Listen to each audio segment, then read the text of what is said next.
भक्त के अनुभव। अब देखिए जगत गुरु तत्वदर्शी संत रामपाल जी महाराज के मंगल प्रवचन। खूब दूर कर देगा, वो बालक नहीं है। उसकी महिमा करो, उसका गुणगान करते रहो। आगे देखो 58 पढ़ दी, अब 59 में, अब 59 नंबर हम पढ़ेंगे, 58 पूरी होगी। जिसने आसमानों और जमीन और जो कुछ उनके बीच में है सबको 6 दिन में पैदा किया, जैसा पवित्र बाइबल में लिखा है। फिर तख्त पर जा विराजा, वह अल्लाह बड़ा। अब इन्होंने यहां गड़बड़ कर दी। ये देखो 59 नंबर आयत है, ये है खबीरन भी ही खबीरन, अरमानो, अरमान माने दयालु, और वो कबीर, इन्होंने इसका अर्थ बड़ा कर दिया। वो अल्लाह बड़ा, यहाँ लिखना था वो अल्लाह कबीर है। 59वां पढ़ रहे, जिसने आसमानों और जमीन और जो कुछ उनके बीच में है सबको 6 दिन में पैदा किया। फिर तख्त पर जा विराजा, वह अल्लाह कबीर, ये लिखना था। दयालु है, रहमान है, तो उसकी खबर, उस कबीर नामक अल्लाह की जानकारी किसी बाखबर यानी तत्वदर्शी संत इल्म वाले से पूछ देखो। इन दोनों पवित्र सदग्रंथों ने रल मिलकर क्या सिद्ध कर दिया कि परमात्मा मनुष्य दृश्य है। पवित्र बाइबल में कहा है कि भगवान ने अपने रूप जैसे ही मनुष्यों को नर नारी करके उत्पन्न किया और 6 दिन में सृष्टि रची, 7वें दिन विश्राम किया। तो कुरान शरीफ ने यह सिद्ध कर दिया, उसका नाम बता दिया कि वो अल्लाह कबीर है, और वो ही सब दुखों को दूर करने वाला, सबका पाप नाशक रू अविनाशी परमात्मा है। कुरान शरीफ का ज्ञानदाता अपनी स्पष्ट कर रहा है कि उसके बारे में तो जानता नहीं, उसकी जानकारी, कबीर नामक अल्लाह की जानकारी किसी बाखबर से पूछो, तत्वदर्शी संत के पास जाओ। तो इससे सिद्ध है कि कुरान शरीफ का ज्ञान भी इनकम्प्लीट है। और यही पवित्र श्रीमद् भगवत गीता में, गीता ज्ञानदाता 4थे अध्याय के 34वें श्लोक में कहता कि अर्जुन, तू तत्वदर्शी संतों के पास जाकर उस परमात्म तत्व ज्ञान को समझ, उनको दंडवत प्रणाम करने से, कपट छोड़कर प्रसन्न करने से वो तत्वदर्शी संत तुझे तत्व ज्ञान का उपदेश करेंगे। और फिर कहा है 18वें अध्याय के 62वें श्लोक में, तू सर्वभाव से उस परमेश्वर की शरण में जा, उसकी कृपा से तू परम शांति को और सनातन परम धाम को प्राप्त होगा। तो दोनों पवित्र सदग्रंथ, पवित्र गीता और पवित्र कुरान शरीफ, ये दोनों का ज्ञानदाता एक ही है, और वो किसी अन्य परमात्मा की तरफ संकेत कर रहा है जिसके बारे में ये स्वयं भी अल्पज्ञ है, ज्ञान नहीं। तो इसी से होगा कि दोनों ग्रंथ एक ही अल्लाह के दिए हुए हैं, और वो किसी अन्य भगवान की शरण में जाने के लिए कह रहे हैं, उसी से पूर्ण लाभ जीव को प्राप्त होगा। उसका ज्ञान इस दास को है, ये हो तत्वदर्शी संत। अब चाहे सारा विश्व आ जाइयो,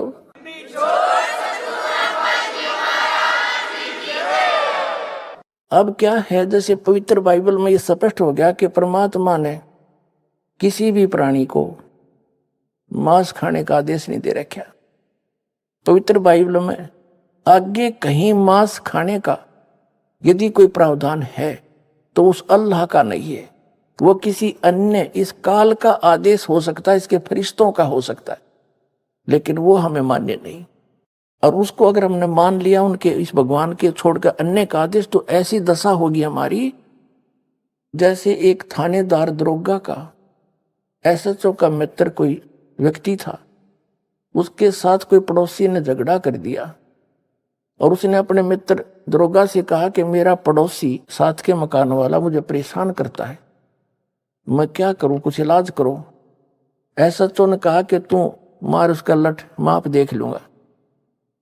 एसएचओ अधिकारी के कहने से उसके साथी ने पड़ोसी के साथ झगड़ा ठान लिया और उसका लठ मारा, सिर में लागते मर गया। अब वही एसएचओ वहां का प्रभारी था, उसको पकड़ के लाया अपने मित्र को, और उसको सजाए मौत होगी।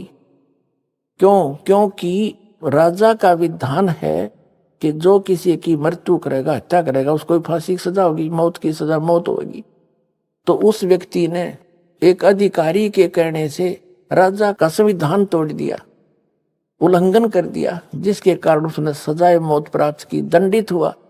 तो इसी प्रकार यदि हम उस अल्लाह की जो पूर्ण परमात्मा जिसने सारी सृष्टि रची और 6 दिन में सृष्टि रच कर सतलोक में जा बैठा, तख्त पर विराजमान हुआ, उसने जो आदेश दिया है उसका उल्लंघन हम किसी अन्य फरिश्ते या किसी देव के कहने से, पितर के कहने से, और हम उसका विधान तोड़ देंगे, मांस खा लेंगे, तो हम दंडित होंगे। तो इसी गलती हम नहीं करेंगे।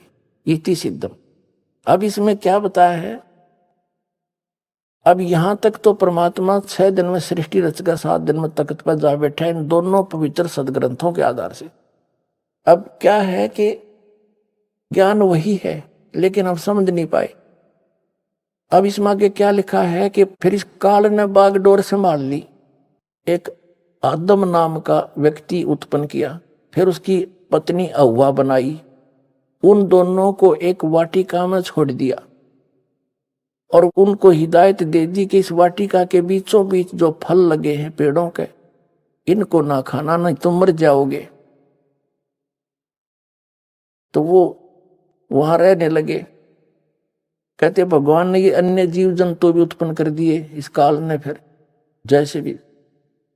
तो उनमें कहते सर्प बड़ा धूर्त था, उसने उन आदम और हव्वा से कहा कि तुम ये बीच वाले पेड़ों के फल क्यों नहीं खा रहे हो?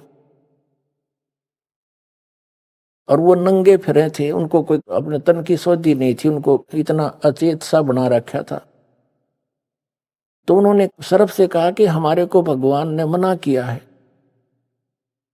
कि इसको खाओगे तो मर जाओगे। सर्प बोला ऐसा नहीं है, अल्लाह तुम्हें झूठ बहका रहा है, इसके खाने से तुम्हें भले बुरे का ज्ञान हो जाएगा, इसलिए मना कर दिया, कहीं तुम इसको खाकर और अल्लाह के जैसा ज्ञान ना हो जाए तुम्हें, वो तुम्हें मूर्ख बनाकर रखना चाहता है।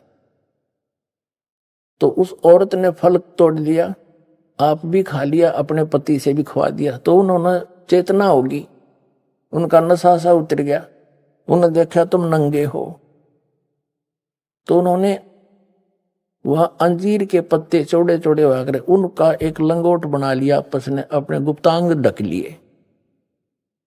कहते हैं शाम के समय भगवान, पवित्र बाइबल का बता रहा हूँ, डिट्टो कॉपी आपको एक सिंपल लैंग्वेज में। शाम के समय भगवान वाटिका में टहलने के लिए आया और वो दोनों आवाज सुनकर छुप गए। भगवान ने आवाज लगाई कि आदम हवा तुम कहाँ हो? उन्होंने कहा कि हम नंगे हैं, आपको देखकर हमें शर्म आ रही है, हम छुप गए हैं। तो भगवान आया उनके पास और उनसे कहा कि क्या तुमने ये बीच वाले पेड़ के फल खा लिए? कहा। किसने बताया? कि सर्प ने बता दिया। भगवान घना नाराज होया और फिर भगवान ने उनके कपड़े बनवाए, अंगरखे चमड़े के सारे कपड़े बनवाए, और ने सोचा मन में कि ये मनुष्य इस बीच वाले भले बुरे का ज्ञान कराने वाले फल को खाकर हम में से एक के बराबर हो गया।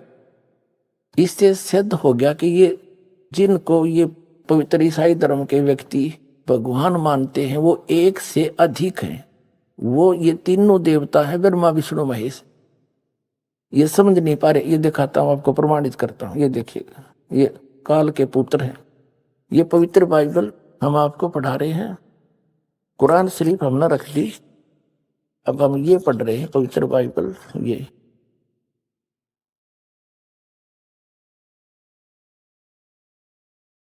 ये पवित्र बाइबल संपूर्ण जीवन अध्ययन बाइबल, प्रबंधक संपादक डेविड स्टुअर्ट, अंग्रेजी प्रधान संपादक Donald C Stamps, MA MD, संयुक्त समाज ऐसे सारा तुम पढ़ लो अच्छी तरह, USA से छपा है। इसके हम यहाँ तक पढ़ लिया हमने उत्पत्ति के यहाँ तक पढ़ लिया। फिर सांझ हुई, फिर भोर हुआ, इस प्रकार 6वां दिन हो गया। फिर 7वें दिन परमेश्वर ने जो काम करता था उससे 7वें दिन विश्राम किया और अपने किए हुए काम से उसने 7वें दिन विश्राम किया। यानी 7वें दिन आपने ये भी पढ़ लिया पवित्र कुरान शरीफ में तख्त पर जा बैठा। ठीक है, इसके बाद ये देखो अब हम 8 पृष्ठ पर आगे उत्पत्ति ग्रंथ के, इसमें 7 नंबर। योहा परमेश्वर ने पूर्व की ओर अदन में एक वाटिका लगाई और वह आदम को जिसे उसने रचाता रख दिया।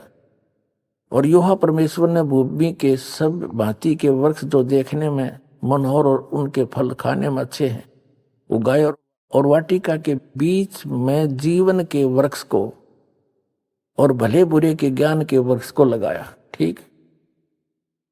तब योहा परमेश्वर ने आदम को लेकर अदन की वाटिका में रखा, वह उसमें काम करे और उसकी रक्षा करे। ठीक है। योहा परमेश्वर ने आदम को आज्ञा दी कि तू वाटिका के सब वृक्षों का फल बिना खटके खा सकता है, भले बुरे के ज्ञान का जो वृक्ष है इसका फल तू कभी नहीं खाना, क्योंकि जिस दिन तू ये फल खाएगा उसी दिन अवश्य मर जाएगा। अब ये 8 पृष्ठ पढ़ रहे हैं हम, 18 नंबर। आदम का अकेला रहना अच्छा नहीं है, मैं इसलिए इसका एक सहायक बनाऊंगा।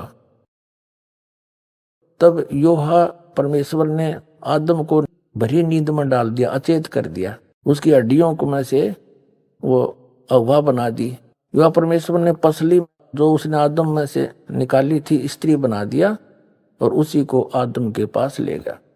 आदम ने कहा ये मेरी हड्डियों में की हड्डी है और मेरे मांस का मांस है, इसलिए इसका नाम नारी होगा, क्योंकि यह नर में से निकल गई है। आदम और उसकी पत्नी दोनों नंगे थे पर लजाते नहीं थे, क्योंकि उनमें ज्ञान नहीं था। अब 9 पृष्ठ पर देखो, अब हम यहाँ आगे मनुष्य का पतन। योहा परमेश्वर ने जितने बनैले पशु बनाए थे उनमें से सर्प धुरत था। उसने स्त्री से कहा, हव्वा से कहा, क्या सच है कि परमेश्वर ने कहा है तुम इस वाटिका के किसी वृक्ष का फल ना खाना? स्त्री ने सर्प से कहा कि इस वाटिका के वृक्ष के फल हम खा सकते हैं, पर जो वृक्ष वाटिका के बीच में है इसके फल के विषय में परमेश्वर ने कहा है न तो तुम इसको खाना और न इसको छूना, नहीं तो मर जाओगे। सर्प ने स्त्री से कहा तुम निश्चय नहीं मरोगे, झूठ नहीं मरोगे, तुम खाओ इसको, वरन परमेश्वर आप जानता है कि जिस दिन तुम उसका फल खाओगे उसी दिन तुम्हारी आंखें खुल जाएंगी और तुम भले बुरे का ज्ञान पाकर परमेश्वर के तुल्य हो जाओगे। अतः जब स्त्री ने देखा कि उस वृक्ष का फल खाने के लिए अच्छा है, देखने में मन भावु है, बुद्धि देने के लिए चाहने योग्य भी है, तब उसने उसे तोड़कर खाया और अपने पति को भी उसने खिलाया। तब उन दोनों की आंखें खुल गई, उनको मालूम हुआ कि वे नंगे हैं, इसलिए उन्होंने अंजीर के पत्ते तोड़कर लंगोट बना लिए। ये योहा परमेश्वर जो दिन के ठंडे समय वाटिका में फिरता था बता, निराकार फिर फरेगा क्यों करे वाटिका में, फॉर्मलेस बतावे। अरे परमात्मा कहते मोती मुक्ता दर्शत नाही, यो जग है सब अंदरे, दिखत के तो नैन चश्मे इनका फिरा मोतिया बंदरे। योहा परमेश्वर जो दिन के ठंडे समय वाटिका में फिरता था का शब्द उनको सुनाई दिया। तब आदम और उसकी पत्नी वाटिका के वृक्षों के बीच में योहा परमेश्वर से छिप गए। तब योहा परमेश्वर ने पुकार कर आदम से पूछा तू कहाँ है? उसने कहा मैं तेरा शब्द बारी में सुनकर डर गया, क्योंकि मैं नंगा था इसलिए छिप गया। उसने कहा किसने तुम्हें बताया तू नंगा है? कति अज्ञानी, तेरे को किसने बता दिया तू नंगा है? देखो भगवान कह रहे हैं जिस वृक्ष का फल खाने को मैंने तुझे मना किया था, क्या तूने उसका फल खा लिया है? आदम ने कहा जिस स्त्री को तूने मेरे संग रहने को दिया है उसी ने उस वृक्ष का फल मुझे दिया और मैंने खाया। तब योहा परमेश्वर ने स्त्री से कहा कि तूने ये क्या किया? स्त्री ने कहा कि सर्प ने मुझे बहका दिया तब मैंने खाया। अब डरते कहें बेचारे।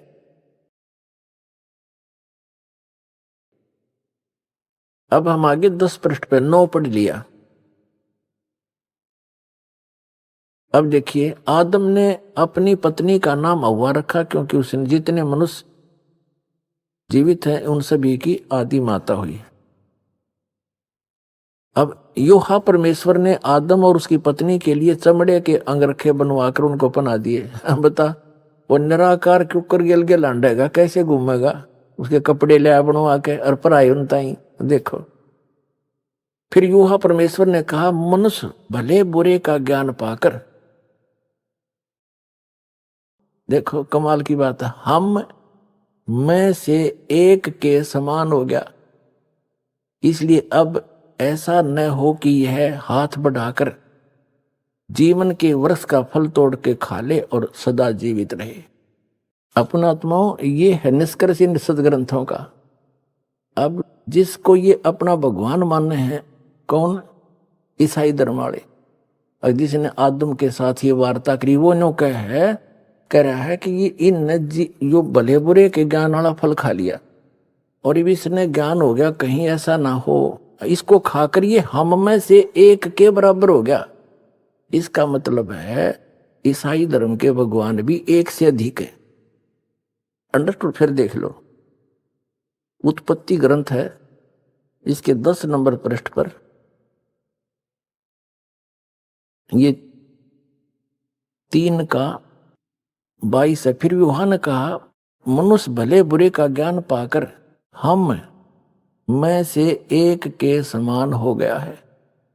ठीक है, इसी से हो गया कि एक से अधिक हुए इनके भगवान। अब देखिएगा, ये उत्पत्ति ग्रंथ है, प्रश्न नंबर हम 23 पा गए और इसकी 17वीं आयत का। अब अब्राहम 99 वर्ष का हो गया, तब यूहन्ना ने उसको दर्शन देकर कहा, मैं सर्वशक्तिवान ईश्वर हूं, मेरी उपस्थिति में चल और सिद्ध होता जा। अब ठीक हो गया, सामने दिख है, अब सामने आ गया और दर्शन दिए और फिर नो के गौदीज फॉर्मूला से तरह के जो आगे दिखाता हूं आपको। ये देखिएगा 24 पृष्ठ पे यही उत्पत्ति ग्रंथ है, ये जेनेसिस बोल रहे इसको। इसकी 3 अतिथि 18। अब्राहम ममरे के बांज वृक्ष के बीच कड़ी धूप के समय तंबू के द्वार पर बैठा हुआ था। तब योहा ने उसे दर्शन दिए, भगवान ने, ये योहा कहें परमात्मा ने। उसने आंख उठाकर दृष्टि की तो क्या देखा कि 3 पुरुष उसके सामने खड़े। ये तीनों ब्रह्मा विष्णु महेश अन्य रूप धार के वहां खड़े हो गया के देखो। जब उसने उन्हें देखा तब उनसे भेंट करने के लिए तंबू के द्वार से दौड़ा और भूमि पर गिरकर दंडवत की और कहने लगा, हे प्रभु, यदि मुझ पर तेरी अनुग्रह की दृष्टि है तो मैं विनती करता हूं कि अपने दास के पास से चले ना जाना। मैं थोड़ा सा जल लाता हूं और आप अपने हाथ पांव धोकर इस वृक्ष के नीचे विश्राम करें और मैं एक टुकड़ा रोटी ले आऊं और उससे आप अपने अपने जीव को तृप्त करें। तब उसके पश्चात आगे बढ़े, क्योंकि आप अपने दास के पास इसलिए पधारे। उन्होंने कहा, तू जैसा कहता है वैसा ही कर। ठीक है, अब ये 3 हो गए और साकार हो गए। और फिर आगे कहता, देखो प्रश्न नंबर 25 पर, सांझ को वे 2 दूत सोदाम के पास आए। उनमें से एक तो टल गया, 2 वो चले गए सोदाम के पास। और लूत सदोम के फाटक के पास बैठा था। उनको देखकर वह उनसे भेंट करने के लिए उठा और मुंह के बल झुक कर दंडवत कर रहा, हे मेरे प्रभु, अपने दास के घर में पधारिए और रात भर विश्राम कीजिए। बिना खमीर की रोटियां बनाकर उनको खिलाई। अपने आत्माओं, ये है सच्चाई। और ये तत्वदर्शी संत के बिना, कहते हैं, गुरु बिन काहुन पाया ज्ञाना, जो थोथा भूस छड़े मूड किसाना। गुरु बिन वेद पढ़े जो प्राणी, समझे न सार रहे अज्ञानी। अब आपने पवित्र कबीर सागर देख लिया, पवित्र बाइबल, पवित्र कुरान शरीफ स्पष्ट कर रहे हैं, परमात्मा सह शरीर है, नर आकार है और उसका नाम कबीर है। अब पवित्र वेदों में और आपको प्रमाणित करते हैं, इन वेदों के विद्वान माने जाने वाले जितने भी ऋषि महर्षि हुए हैं, आचार्य शंकराचार्य हुए हैं, या ये जितने कबीरपंथी नकली, ये सभी नो के परमात्मा निराकार और वेदों को सत मानिए, वेदों को आधार मान के ज्ञान देते और भगवान को निराकार बताते। एक महर्षि दयानंद आर्य समाज प्रवर्तक ने वर्तमान में इन वेदों का ठेका ले रखा था कि जो ज्ञान महर्षि दयानंद को है विश्व में किसी को नहीं, ये वेदों के सही ज्ञाता है। और महर्षि दयानंद वेदों का कख भी पता नहीं था, वो निराकार बताओ भगवान को, और वेद क्या करें इन्हीं के अनुयायियों के, और महर्षि दयानंद का क्या अनुवाद है तुम बताओ। इन अंग्रेजा की यह समझ में ना आई, तुम कह क्या रहे और वेद क्या बता रहे हैं।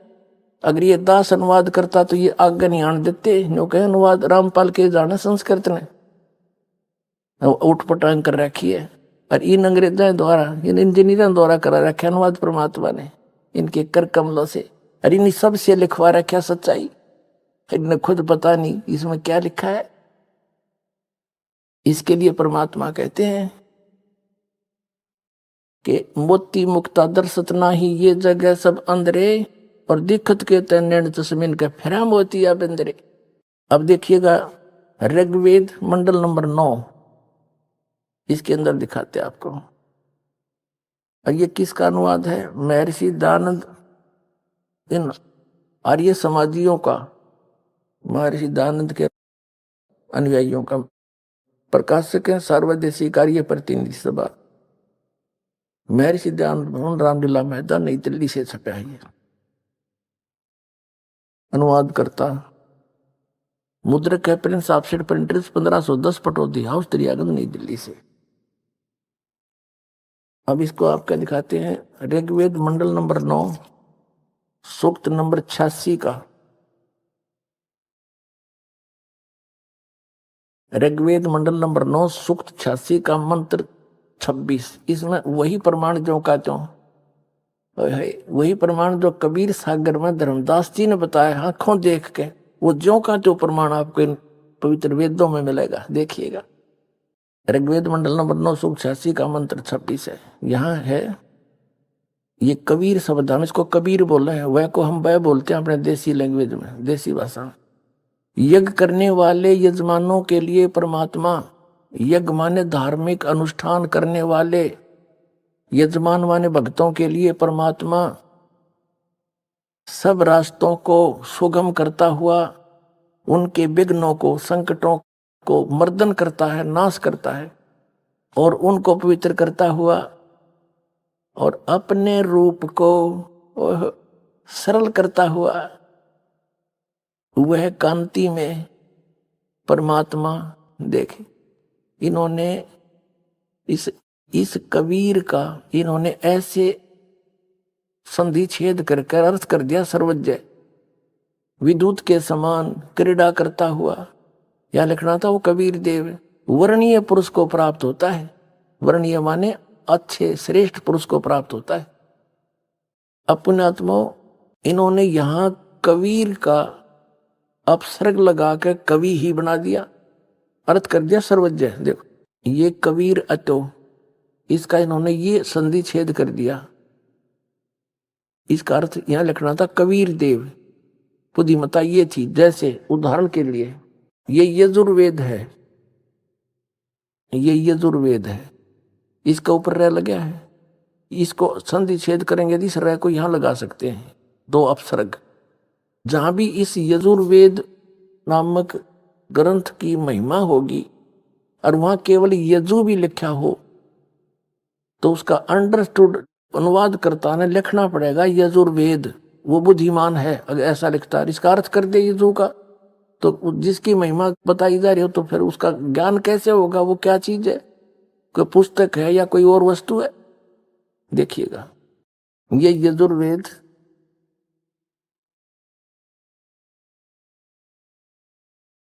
ये प्रकाशक हैं सर्वदेशी कार्य प्रतिनिधि सभा 2/5 महर्षि दयानंद भवन, रामलीला मैदान, नई दिल्ली से। इसके अनुवाद करता महर्षि दयानंद सरस्वती, आर्य समाज प्रवर्तक। मुद्रक के Prince offset printers 1510 Pataudi house Daryaganj नई दिल्ली से। इसके 36वें अध्याय में एक यजु शब्द है, यजुर्वेद की महिमा है। यो है 63वां अध्याय, 36वां अध्याय। इसका प्रथम ही मंत्र है। इसमें लिखा है रेचम वाचम परपदे मनो यजु, यजुहु परपदे। यहां देखो, इसका अनुवाद यहां किया महर्षि दानंद ने। यहां लिखा कि ये यजु का अर्थ इसने यजुर्वेद करना पड़ा, ओनली यजु लिखा मूल पाठ में, तो बिल्कुल ठीक किया। और यहां अगर कर देता इसका अर्थ, तो कैसे पता लगता है महिमा यजुर्वेद की है किसी और की। तो ऐसे ही समझो पुण्यात्माओं, जहां पर परमात्मा की महिमा चल रही है, उसकी महिमा गाई जा रही है, और वहां ये कवि शब्द है तो कबीर देव लिखना पड़ेगा। और जहां पर कोई कविता के बारे में है तो वह अंडरस्टूड है काव्यकार, उसका अलग अर्थ किया जा सकता। सर्वज्ञ तो हो ही नहीं सकता, कवि कोई सर्वज्ञ हुआ आज तक, इन मारा के सट्टे। अब आपको दिखाते हैं हम, फिर ये ऋग्वेद पर आगे यजुर्वेद रख दिया।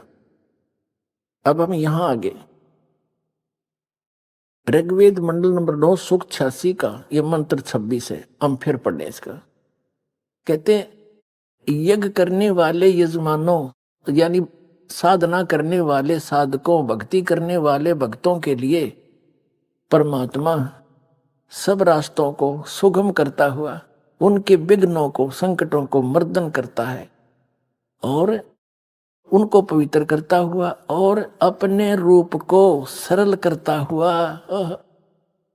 वह कांतिमान यानी तेजोमय शरीर युक्त परमात्मा कबीर देव, यहां लिखना चाहिए हमने कबीर देव, बस हम कबीर साहब बोल रहे हैं, ये कबीर देव लिख दें, ये व्याकरण के ज्ञाता कबीर देव लिख देते, हम उसको कबीर देव बोला। हाँ, कबीर देव माने परमेश्वर, कबीर साहब कह जाए, भाषा भिन्न है, बाकी उसी महिमा की, उसी परमात्मा की महिमा चारों वेद बता रहे हैं। कबीर साहब ने कहा था, धर्मदास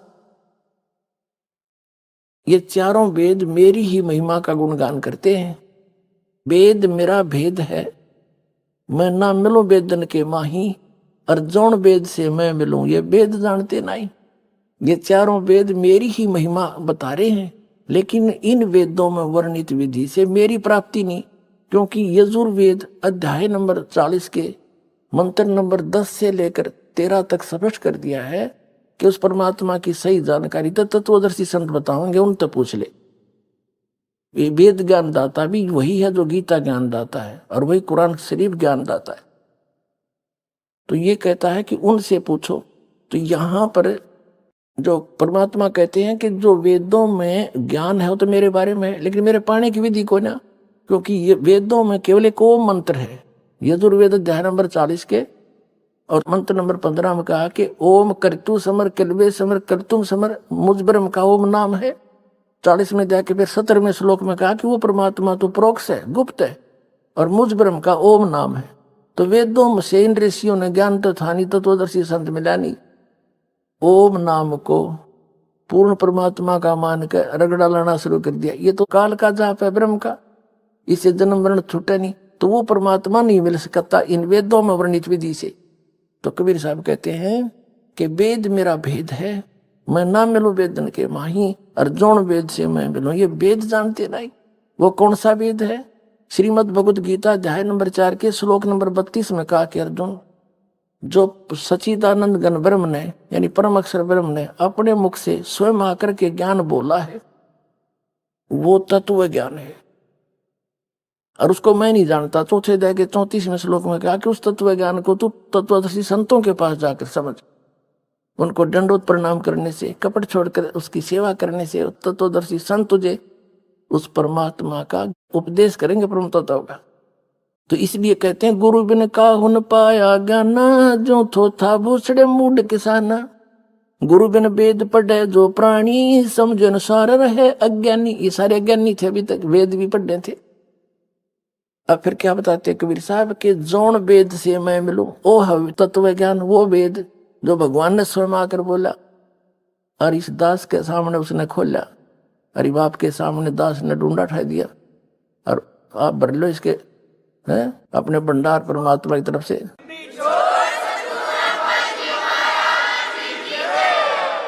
तो यहाँ कहते हैं, कबीर साहब कहते हैं, वेद मेरा भेद है। तो ये प्रकट हो रहा है कि कबीर है वो परमात्मा जो अपने रूप को सरल करके हल्का तेज पुंज का बना के, जैसे आप जी ने कबीर सागर में देखा, धर्मदास जी ने जब नीचे से कबीर साहब आए हुए थे जिंदा महात्मा के रूप में, एक सिंपल मैन जैसा बॉडी। अभी आपने सुने संत रामपाल जी महाराज के मंगल प्रवचन। आइए अब सुनते हैं संत रामपाल जी महाराज से नाम दीक्षा लेकर सतभक्ति करके अद्भुत लाभ प्राप्त करने वाले अनुयायी के विचार। दर्शक सर नमस्कार। राम राम जी। क्या नाम है जी आपका? रामावतार मीणा। रामावतार जी कहाँ से आए आप?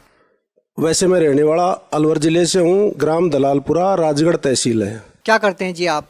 मैं राजस्थान पुलिस में कांस्टेबल के पद पर हूँ जी। सर संत रामपाल जी महाराज जी से नाम दीक्षा लेने से पहले आप क्या भक्ति साधना करते थे? संत रामपाल जी महाराज से नाम दीक्षा लेने से पूर्व जो अपने घरेलू जो भी साधनाएं थी, जैसे पीर की पूजा और वगैरह वगैरह, यही करते थे और कुछ नहीं करते थे, विशेष कुछ नहीं थी। सर जब आप भक्ति साधना कर रहे थे, पूजाएं कर रहे थे, तो फिर संत रामपाल जी महाराज जी से नाम दीक्षा क्यों ली? इसके पीछे कारण है जी, जैसे कि मेरे तकलीफ थी, सुई सी चुभन होती थी मेरे शरीर में, किसी ने मेरे मूठ दुआ दी थी, तो उसके प्रति मेरे को हमारे यहाँ हवलदार जी थे, उन्होंने मेरे से पहले संत रामपाल जी महाराज से नाम दीक्षा ले रखी थी। उन्होंने कहा था तू वहाँ चला जा संत रामपाल जी महाराज के पास आश्रम में, उनसे नाम दीक्षा ले लो, उसके बाद आपकी तकलीफ ठीक हो जाएगी। कर मेरे बच्चे को भी नक्सूरी आती थी, वो वहाँ जाने के बाद ठीक हो गई थी। कब नाम लिया था आपने? 2013 में। फिर उसके बाद मैं यहाँ से चला गया उनके साथ ही, और मैं नशा करता था, बीड़ी पीता था, शराब पीता था, मांस भी खाता था, सब कुछ करता था। इतना नीच प्राणी था मैं, दूसरे जीव की हत्या करवा के भी खा जाता था। फिर संत रामपाल जी महाराज के पास वहाँ पर गए थे हम नाम दीक्षा लेने के लिए आश्रम में। तो वहाँ पर जैसे ही फॉर्म भरवाया, रात को गए थे, तो रात को मैं खाना खा के वापस बाहर आ गया था, क्योंकि मेरे को बीड़ी की तलब थी, बीड़ी पी थी बाहर आके मैंने आश्रम से।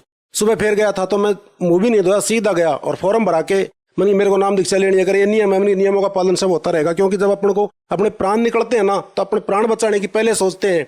तो मैंने कि कुछ भी हो, कुछ भी नियम मैं पालन कर लूंगा, लेकिन मेरे को एक बार नाम दीक्षा दुआओ। सर आपको ऐसा क्यों लगा, जो आपको समस्या थी, जो आपके शरीर में चुभन होती थी, कि वो संत रामपाल जी महाराज जी से नाम दीक्षा लेने के बाद ठीक हो जाएगी? वो हवलदार जी का बच्चा भी तो था, उनका नक्सूरी आती थी, उनका भी ठीक हो गया था। उन्होंने कहा कि मेरे भी दिक्कत थी, मैंने खूब इलाज करा लिया, नहीं पार पड़ी, इनसे नाम दीक्षा लेने के बाद ठीक हो गई, तू भी वहाँ चला जा, तेरा इलाज हो जाएगा। सर बहुत से श्रद्धालु ऐसे भी हैं कि वो ये कहते हैं कि हमको लगता है कि उनकी भक्ति सही है, हमने इसलिए उनसे नाम दीक्षा ली, लेकिन आप कह रहे हैं कि आपके जो दोस्त थे, उनके जो बेटे थे, उनको लाभ मिला संत रामपाल जी महाराज जी से नाम दीक्षा लेने के बाद, इसलिए आपने नाम दीक्षा ली। क्या ज्ञान भी पहले आपने समझा था, या फिर केवल अपना जो रोग था उसको ठीक करवाने के लिए ही आपने नाम दीक्षा ली? पहले तो रोग ठीक कराने के लिए लिया था जी, ज्ञान में जानता ही नहीं था शास्त्र क्या होते हैं क्या नहीं होते। लेकिन फिर संत रामपाल जी महाराज से नाम दीक्षा लेने के बाद में पता चला कि शास्त्रों के अनुसार सतभक्ति संत रामपाल जी महाराज जी करवा रहे हैं। अच्छा सर, आपने बड़ी बेबाकी से इस सवाल का जवाब दिया कि आपने कोई ज्ञान नहीं समझा था, केवल अपनी शारीरिक समस्या के समाधान के लिए आपने संत रामपाल जी महाराज जी से नाम दीक्षा ली। आपसे जानना चाहेंगे कि संत रामपाल जी महाराज जी से नाम दीक्षा लेने के बाद आपको और क्या लाभ मिले? संत रामपाल जी महाराज से नाम दीक्षा जैसे मैं लेने के लिए गया था, तो संत रामपाल जी महाराज ने मेरे को आशीर्वाद दिया था। आशीर्वाद देते ही मेरा ऐसा हुआ कि कोई चीज मेरे शरीर के अंदर से बाहर निकली है। और उसके बाद जब मैं वो भक्ति करने लग गया, तो मेरे पत्नी है, इनके आंखों में सफेदी आ जाती थी चुभन होके। जैसे रात को चुभन होनी चालू हो गई तो सुबह तक आंख सफेद मिलेगी, और वो लंबे पीरियड तक ठीक नहीं होती थी, क्योंकि प्रेत बाधा थी इनको, उसकी वजह से आंखें खराब हो जाती थी। तो मेरी नाम दीक्षा लेने की वजह से इनकी वो आंखें ठीक हो गई, इनकी आंखें ठीक हो गई।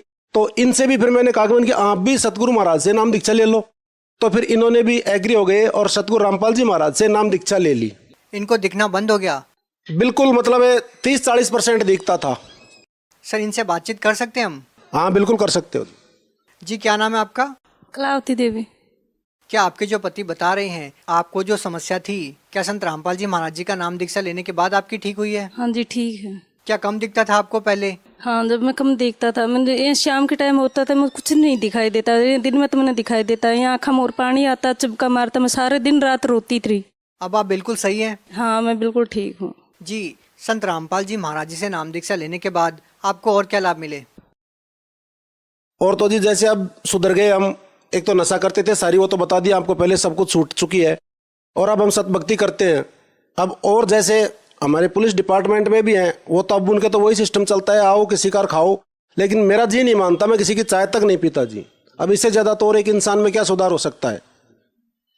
सर देखिए, ये एक पर्सनल सवाल है, पता नहीं टीवी चैनल पर आप इस बात का जवाब देना चाहेंगे या नहीं। संत रामपाल जी महाराज जी से जो भी नाम दीक्षा लेता है वो रिश्वत नहीं लेता है, चोरी नहीं करता है। आप इस बात को स्वीकार करते हैं कि आप रिश्वत नहीं लेते हैं, आपने संत रामपाल जी महाराज जी से नाम दीक्षा ले ली है, क्योंकि उनके अनुयायी न तो रिश्वत लेते हैं न नशा करते हैं। हाँ जी, 100% जी। मैं किसी की चाय तक नहीं पीता। जैसे कोई कहता है वहाँ पर, अब भाई हमारी चाय पी लो, हम चाय लेके आए, मैं कह देता हूँ मैं चाय पीता ही नहीं वहाँ।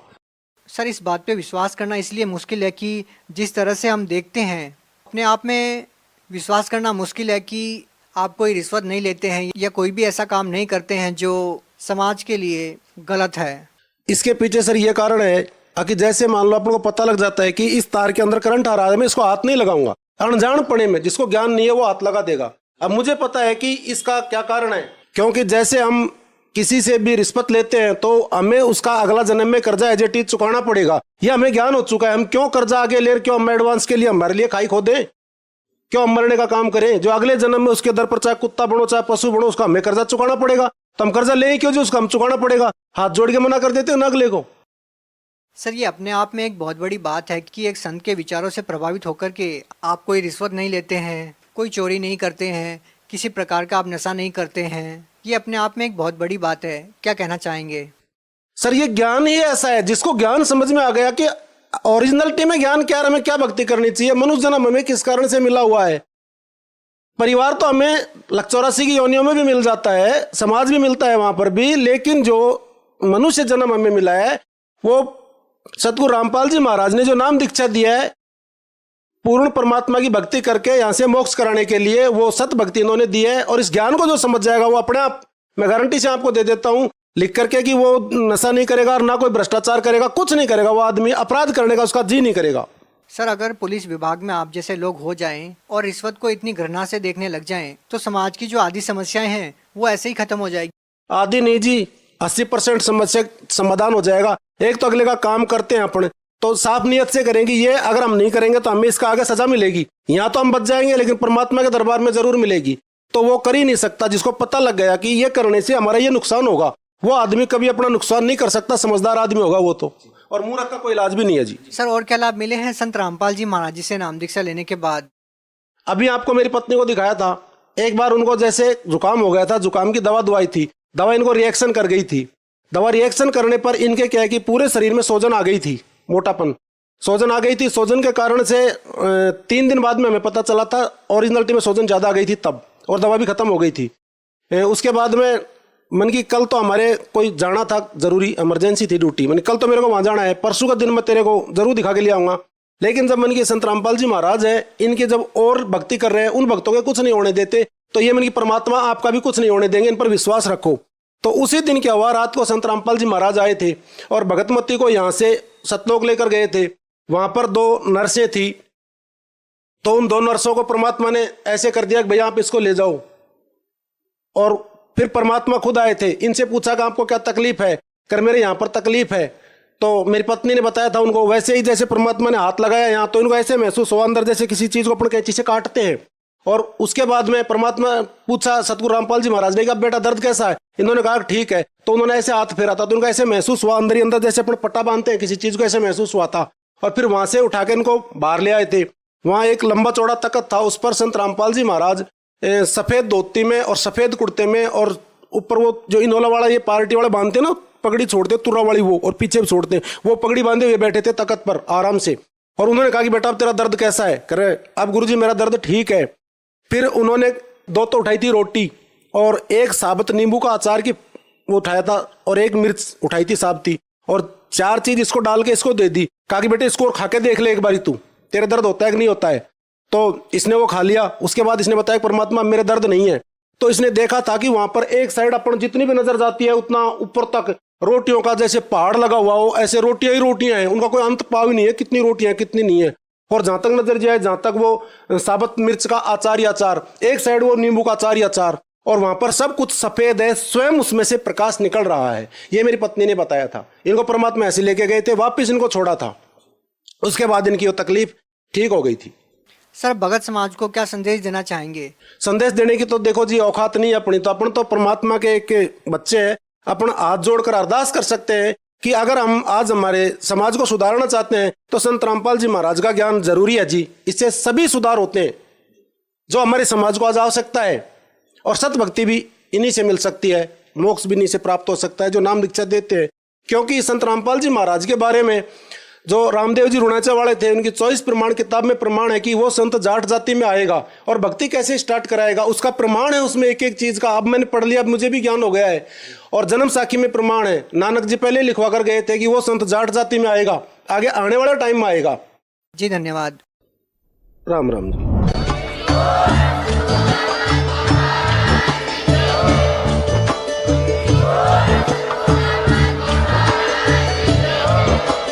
आप सुन रहे थे जगत गुरु तत्वदर्शी संत रामपाल जी महाराज जी के मंगल प्रवचन। अधिक जानकारी के लिए विजिट कीजिए हमारी वेबसाइट www.jagatgururampalji.org। संत रामपाल जी महाराज जी के शुभ आशीर्वाद से पूरे विश्व भर में 500 से भी ज्यादा नाम दीक्षा केंद्र हैं, जिन पर संत रामपाल जी महाराज जी द्वारा ऑनलाइन निशुल्क नाम दीक्षा दी जा रही है। अपने नजदीकी नाम दीक्षा केंद्र का पता करने के लिए संपर्क करें 8222880541।